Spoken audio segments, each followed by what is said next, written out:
Hi, my name is April, and this is my reflection presentation on my experience in HCDE 313. Today, I'll be presenting on what I knew about user research at the beginning of the course and what I learned during the course.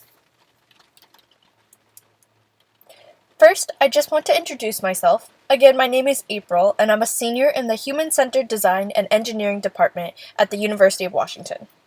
One of the things I love doing in my free time is doing fairy tale photo shoots with my photographer friends, like the one pictured above.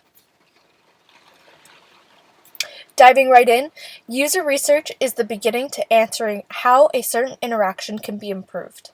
It allows us to uncover hidden pain points that otherwise might be glossed over. Identifying these opportunities for improvement are what creates a foundation for designing solutions and improving the experience for users. For the course of HCDE 313, I focused on researching how to improve the curbside pickup experience. Curbside pickup is a service that allows customers to drive up to the storefront and an employee would place their order in their car. Curbside pickup became popular during COVID because it allows customers to do essential grocery shopping with minimal contact to help stop the spread of COVID. Previous to COVID, it was also a great way to shop more efficiently and conveniently. Since COVID forced businesses to offer curbside, many of these businesses created curbside quickly with no prior research or knowledge in the system, which is why I wanted to research which current practices were doing well and what could be improved to make recommendations for these businesses. I didn't have any significant previous knowledge in user research, so I would say I went into this section pretty clueless with minimal knowledge. The only previous user research experience I had was a short 30-minute field observation and a single interview during HCDE 318. The first study type was field observation. In this study, the researcher doesn't interact with the users at all, and instead acts sort of like a fly on the wall, trying to be as inconspicuous as possible as not to disturb the natural interactions of users. Field observation is great because it gives the researcher raw data. Since the researcher doesn't interact with the participants or setting, there's less risk of their presence altering their data, as with interviews and surveys. However, not interacting with participants is also limited because it's hard to understand why users make certain decisions and how they're feeling throughout the process. The usual hard part of field observation is not disturbing the setting you're in. This actually was the hardest part for me because I sat in the passenger seat of my friend's car while she did curbside pickup at various stores. Being in such a confined space together and being friends, it was difficult to not interact. My friend's natural reaction was to talk to me and verbally exclaim her frustration when some pickup experiences went poorly.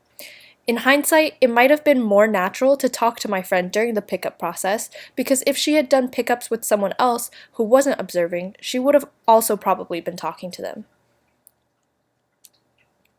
My field observations showed me that efficient order delivery to the customer's car was of the utmost importance, followed by clear communication and giving the customer the ability to communicate where they would like their order placed in their car because larger items were awkward to fit through the driver's window.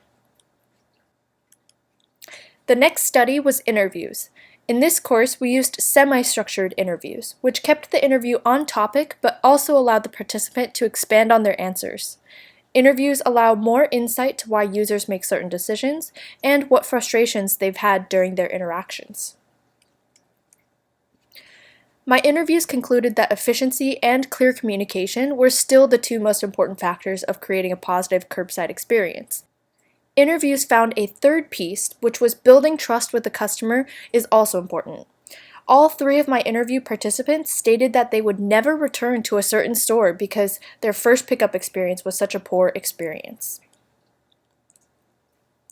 While interviews were much better at showing the decision rationale and hearing the pain points of customers, it was still a little limited because of the small amount of participants, which is why surveys were conducted next.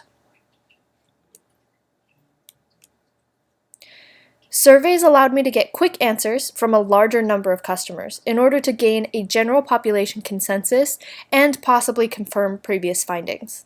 In this course, my surveys consisted of multiple choice, rank/rate questions, and short answer questions to give me a more holistic perspective on the customer's view. My surveys again confirmed that efficiency and clear communication were the most important factors, and found that most users prefer text updates for order delays, and some customers are comfortable with sharing location if it meant their pickup process would be expedited. At the end of all 3 studies, I had a more holistic picture than when I first started. Each study further clarified the previous findings, bringing results more into focus each step of the way. This allowed me to get more specific with my recommendations as well. Still, at the end of each study, I found that I still had new questions I wish I had asked during the study. For example, I wish I had connected my questions in both my interviews and surveys more, because it would have helped me make more insightful recommendations. Since this was my first time really conducting user research, I think I didn't really grasp the focus of each study until writing the report for each one at the end. But practice makes perfect, and this course gave me a great start.